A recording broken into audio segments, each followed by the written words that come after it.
नबूवत के छठे बरस का जिक्र है कि एक रोज़ हमारे नबी करीम सल्लल्लाहु अलैहि वसल्लम कोई सफ़र पर बैठे हुए थे। अबू जाहल वहाँ आ गया।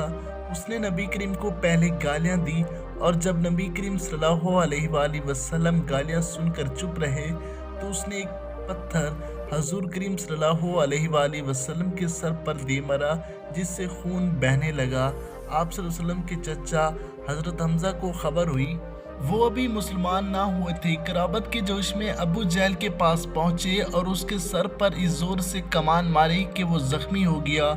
उमर फिर नबी करीम के पास पहुंचे और कहा कि तुम्हें यह सुनकर खुशी होगी कि मैंने अबू जहल से तुम्हारा बदला ले लिया है।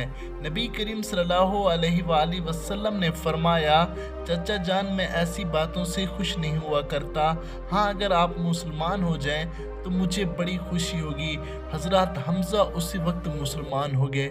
सुबहान अल्लाह, क्या शान है हमारे पाक नबी सल्लल्लाहु अलैहि वसल्लम की।